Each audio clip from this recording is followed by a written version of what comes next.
I haven't looked at my own reflection properly in weeks. Not in a mirror, not in a shop window, not even in the dark screen of my phone before it lights up. Because when I do, he's there, standing right behind me, watching. It started about a month ago, after the incident at the beach. I used to be a lifeguard. It wasn't a career, just a summer job to pay the bills.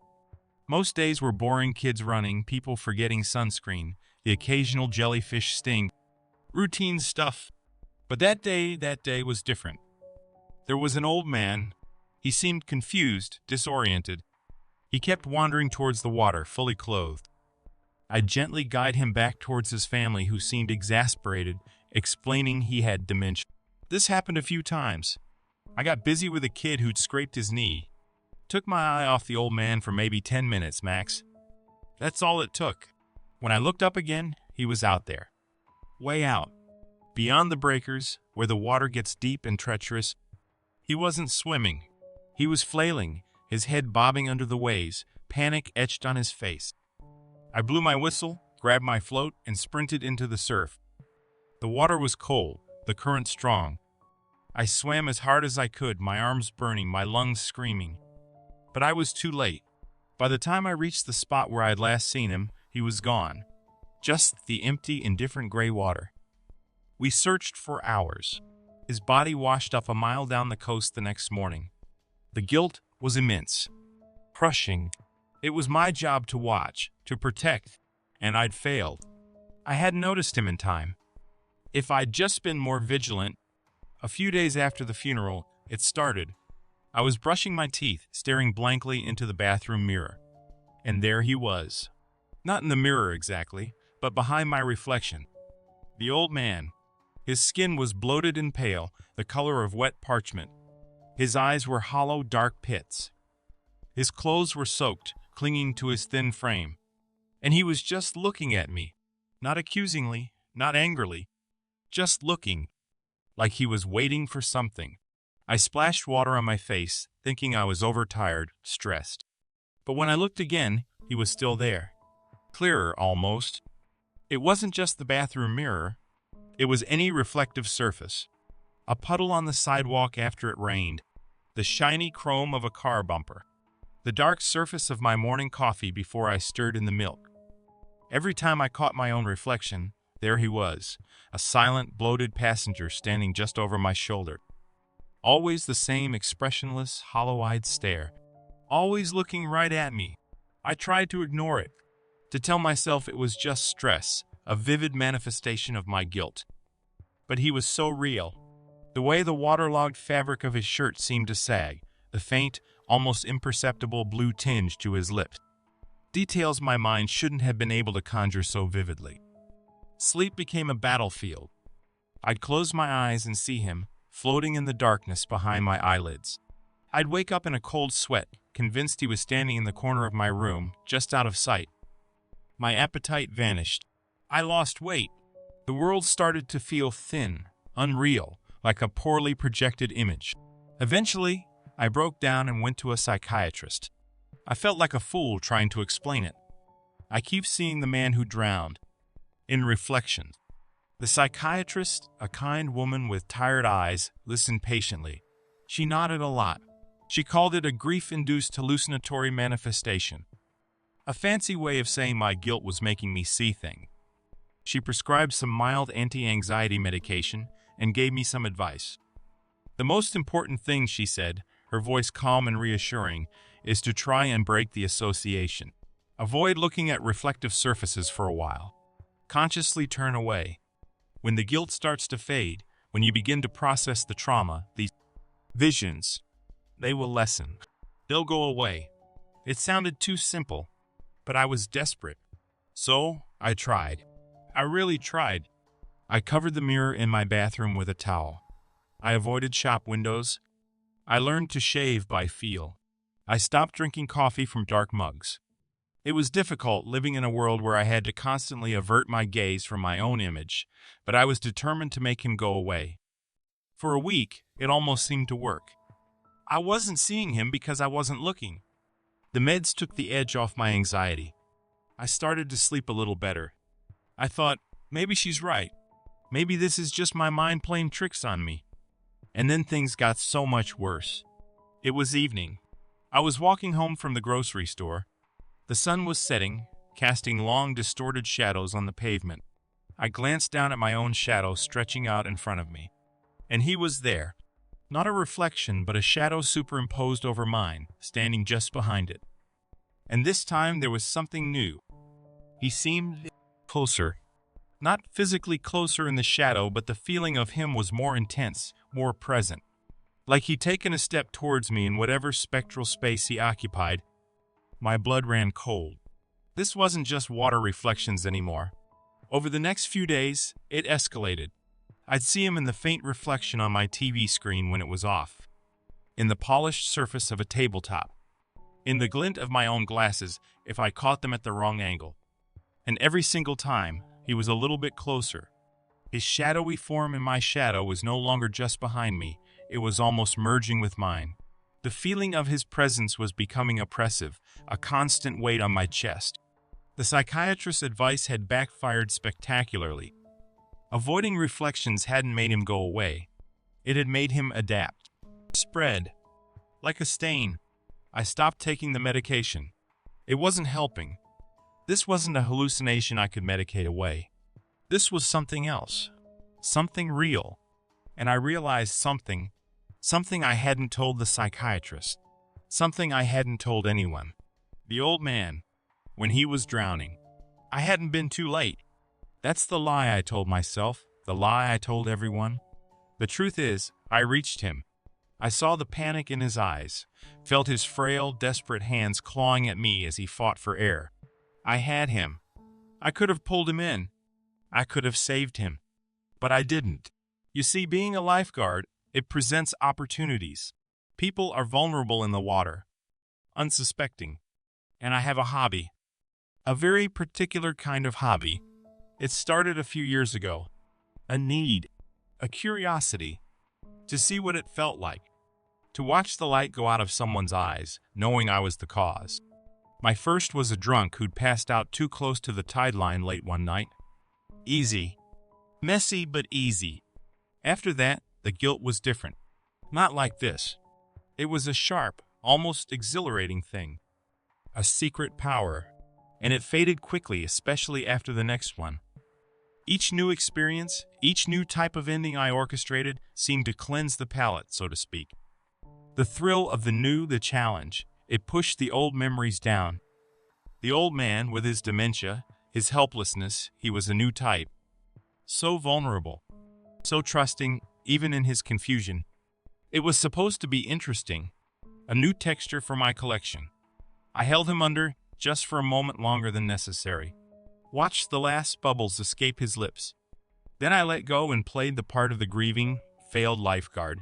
This spectral presence, this constant, watery accuser, this had never happened before. With the others, there was nothing. Just the quiet satisfaction of a completed project. But him, he was clinging to me. Or I was clinging to him. I decided the psychiatrist was wrong, but maybe the underlying principle was right. I needed to break the association, but not by avoidance, by repetition, by overlaying this bad memory with a new one, a fresh experience. That's what had worked before. That's how I'd managed the lingering thoughts after the first time. I needed to get back on the horse, so to speak. So I went back to the beach. Not the same one, a different one, a few towns over. I got my old lifeguard certification renewed, no questions asked. I needed to be in that environment. I needed the opportunity. For a week, I sat in the chair scanning the waves, my skin crawling. Every ripple on the water, every glint of sun showed him to me. Still there. Still watching. Closer now. His face almost touching my reflection's shoulder. His hollow eyes staring directly into mine. But I forced myself to look. To endure it. I was waiting. Then I saw her. A young woman, swimming alone, far out from the shore, away from the crowds. She was a strong swimmer, but she was isolated. Vulnerable. Perfect. This was it. This would fix it.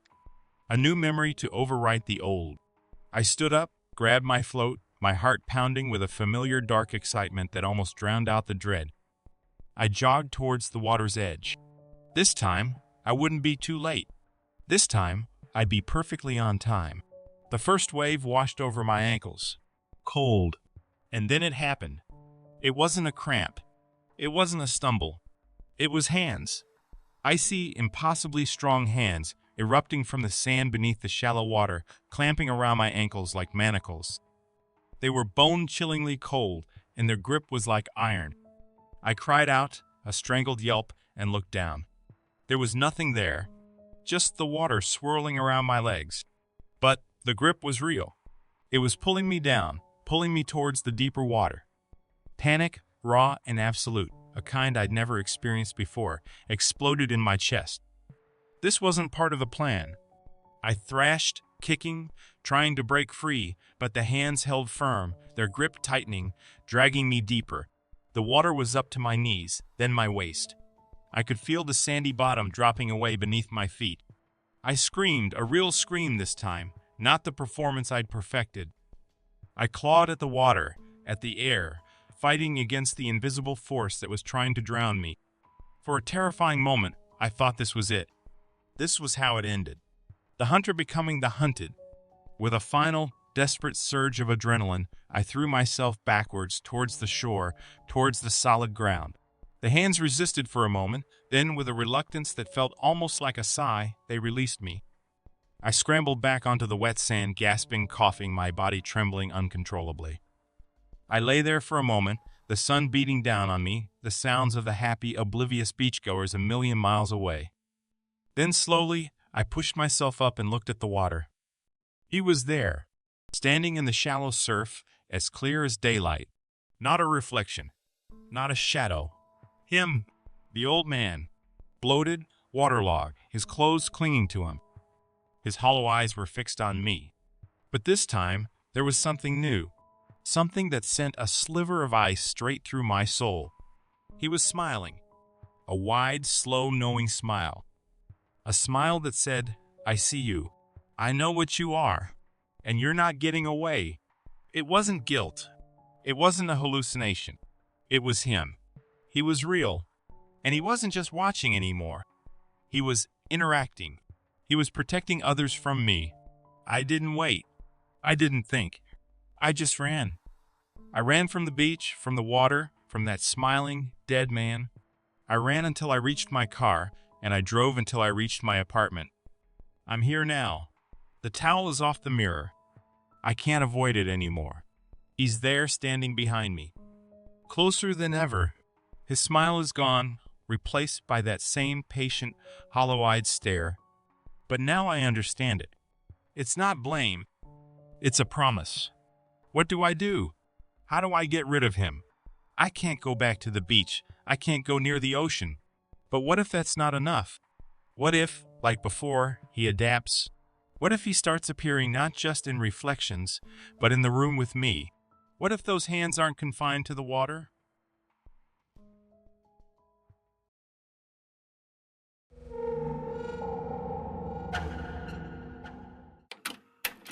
This sounds crazy. I'm not really a believer in ghosts or apparitions. Well, I wasn't. About a month ago, everything changed. My view of the afterlife and demons has completely shifted. A little backstory. I'm 18 years old and I live in the middle of nowhere in Colorado. I mean, it's a small town. It has a school and everything, but it's tiny. It's one of those places where if you do anything, every single person in town knows. Want a girlfriend? Everyone knows. Want to drink with your friends? Everyone knows. I'm getting the hell out of this town as soon as I have the money. I think I'm going to move to New York. I want to live in a place where I can walk down the road and have nobody know my name or what I'm doing. That's the dream for me. Well, this story begins with me playing Xbox. I'm a pretty big gamer. My main games are Call of Duty, Minecraft, and some good old Skate 3.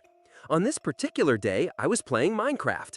I was by myself, just in a survival world. Nothing crazy, just something to pass the time. It was about 1:20 a.m. My mind was wandering, thinking about my day and what I'd do tomorrow. That's when I saw something run across my screen. It snapped me out of my trance, and my heart skipped a beat. I felt the most bone-shaking shiver go down my entire body. I sat there, endlessly staring at my screen. It really shocked me, because Minecraft is a kid's game, no jump scares.